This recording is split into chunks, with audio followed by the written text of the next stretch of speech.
ಹಾಕ್ತರು ಅಂದ್ರೆ ನಾವು ಯಾಕೆ ಬಿಡ್ಬೇಕು ಅವರಿಗೆ? ಎಷ್ಟು ದಿವಸ ಆಯ್ತು ನಾವು ಇಲ್ಲಿ ಹೋರಾಟ ಮಾಡಿ. ನಾವು ಕೋರ್ಟಿಗೆ ಹೋಗಿದ್ದಾರೆ, ಪೊಲೀಸ್ ಸ್ಟೇಷನ್ಗೆ ಹೋಗಿದ್ದಾರೆ, ನಮ್ಗೆ ಎಲ್ಲೆಲ್ಲೂ ತಕೊಂಡು ಹೋಗಿ ಹಾಕಿದ್ದಾರೆ ಅವರು. ಇಲ್ಲಿ ನಾವು ಹೋರಾಟಕ್ಕೆ ಕೂತ್ಕೊಳ್ತಿರೋ ಅಂತ ಅಷ್ಟೆಲ್ಲ ಮಾಡ್ತಾರೆ ಅವರು.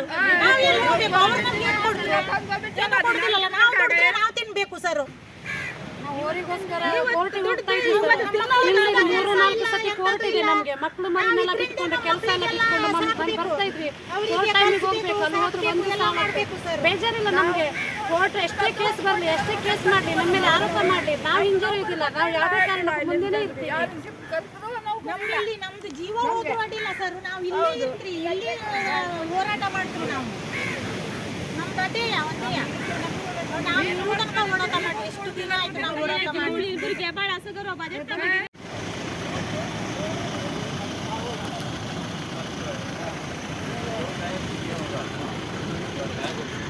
जीपीएस का जो टैग होता है, जीपीएस कहाँ पे नेक्स्ट लोकेशन है वो भेज दीजिए, उसको हम मैप करेंगे. ओके ओके आप मैं कर देता हूँ, मैं कर देता हूँ. ओके सर, चलिए sir. Okay, thank you sir. धन्यवाद. ಇವತ್ತು ಬೆಳಿಗ್ಗೆ ಏಕಾಏಕಿಯಾಗಿ ಒಂದು 7 ಗಂಟೆ ಸುಮಾರು ಒಂದು ಫೋನ್ ಬಂತು. ಮತ್ತು ಇವತ್ತು CRZ ಅಧಿಕಾರಿಗಳು ನಮ್ಮ ಕಾಸರಗೋಡು ಟೊಂಕ ಬಂದವರಿಗೆ ಭೇಟಿ ಕೊಡ್ತಾ ಇದ್ದಾರೆ ಅಂತೇಳಿ. ಆ ಕಾರಣಕ್ಕೆ ಎಲ್ಲರೂ ನಾವು ಒಮ್ಮತದಿಂದ ತೀರ್ಮಾನ ಮಾಡಿಕೊಂಡು ನಾವು ಇರುವಷ್ಟು ಜನ ಅಂದರೆ ಕೆಲವರು ಸಮುದ್ರಕ್ಕೆ ಹೋಗಿರೋದ್ರಿಂದ ಯಾರು ನಿಲ್ಸೋಕ್ಕಾಗಿಲ್ಲ. ಬೋಟ್ 5 ಗಂಟೆಗೆ ಹೊರಟುಬಿಟ್ಟಿದೆ. ಹಾಗಾಗಿ ನಾವು ಇರುವಷ್ಟು ಜನನು ಇಲ್ಲಿ ಒಂದು ತಡೆಯೊಡ್ಡುವ ಮತ್ತು ಈ ಒಂದು CRZ ಯೋಜನೆಯ ಅಧಿಕಾರಿಗಳು ಏನಿದ್ದಾರೆ ಅವರು ಪರ್ಮಿಷನ್ ಕೊಟ್ಟು ಬರ್ತಾ ಇದ್ದಾರೆ ಅಂತ ಹೇಳ್ಕೊಂಡು ಸುದ್ದಿ ಸಿಕ್ಕಿದ ತಕ್ಷಣ ನಾವೆಲ್ಲರೂ ಎಚ್ಚೆತ್ತಾಗಿ ಯಾವುದೇ ಕಾರಣಕ್ಕೂ ಇಲ್ಲಿ ಆ ನೀರು ತುಂಬಿದ ಒಂದು ಬಂದರ ನಿರ್ಮಾಣ ಮಾಡಲಿಕ್ಕೆ ನಮ್ಮದು ವಿರೋಧ ಇದೆ ಅಂತ ಹೇಳೋಕ್ಕೆ ನಾವು ವಿರೋಧ ಮಾಡೋಣ ಅಂತ ಹೇಳ್ಕೊಂಡು ನಾವು ತೀರ್ಮಾನ ಮಾಡಿದ್ದೀವಿ. ಆ ಕಾರಣಕ್ಕೆ ಎಲ್ಲರೂ ಸೇರಿ ಇವತ್ತೇ ವಿರೋಧ ಮಾಡಿದ್ದೀವಿ. ಹಾಗೆ ಯಾವುದೇ ಕಾರಣಕ್ಕೂ ಈ ಬಂದರು ನಿರ್ಮಾಣ ನಾವು ಕಡೆಗಣಿಸ್ತೀವಿ. ಶಾಸಕರ ಗಮನಕ್ಕೆ ಅಥವಾ ಮಿನಿಸ್ಟರ್ ಗಮನಕ್ಕೆ ನಾವು ತಂದಿಲ್ಲ. ಯಾಕಂದರೆ ಈಗಾಗಲೇ ಹೇಳಿದ್ದಾರೆ ನಾವು ಯಾವುದೇ ಕಾರಣಕ್ಕೂ ಈ ಹೋರಾಟದಲ್ಲಿ ನಾವು ನಿಮ್ಮ ಜೊತೆಗೆ ಇರ್ತೀವಿ, ನಿಮ್ಮ ಜೊತೆಗೆ ಕೂತ್ಕೊಳ್ತೀವಿ ಅಂತ ಹೇಳೋ ಮಾತನ್ನು ಕೊಟ್ಟಿದ್ದಾರೆ. ಆ ಕಾರಣಕ್ಕೆ ನಾವು ಅವರನ್ನು ಕೂಡ ಬೆಂಗಳೂರಲ್ಲಿ ಇರೋದ್ರಿಂದ ನಾವು ಫೋನ್ ಮಾಡಲಿಕ್ಕಾಗಲಿಲ್ಲ. ಕಾಲ್ ಮಾಡಿದ್ದೆ ಬಟ್ ರಿಸೀವ್ ಮಾಡಿಲ್ಲ. ಬಟ್ ಅವರು ಅಸಿಸ್ಟೆಂಟ್ಗೆಲ್ಲ ಕೇಳಿದಾಗ ಬೆಂಗಳೂರಲ್ಲಿ ಇದ್ದಾರೆ ಅಂತ ಹೇಳಿದ್ರು. ಅವ್ರು ಸ್ಪಂದಿಸ್ತಾರೆ.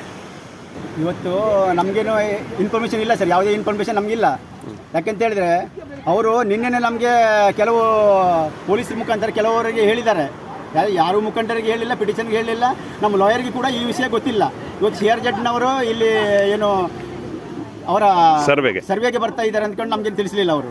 ಆದರೂ ಅವರು ಸರ್ವೆಗೆ ಬರ್ತಾ ಇದ್ದಾರೆ ಅಂತ ಹೇಳಿದ್ರೆ ಗೊತ್ತಾದರೆ ನಮಗೆ ಇವತ್ತು 1000ಗಟ್ಟಲೆ ಜನ ಇವತ್ತು ಒಟ್ಟಾಗ್ತಿದ್ರು. ಆದರೆ ಇದ್ದವರು ಇವತ್ತು ಸೇರಿ ಇವತ್ತು ಒಂದು ಅವರಿಗೆ ಮಾತಾಡಿದ್ದೇವೆ, ನಾವು CRZ ಆಫೀಸ್ನವ್ರಿಗೆ ಮಾತಾಡಿದ್ದೇವೆ.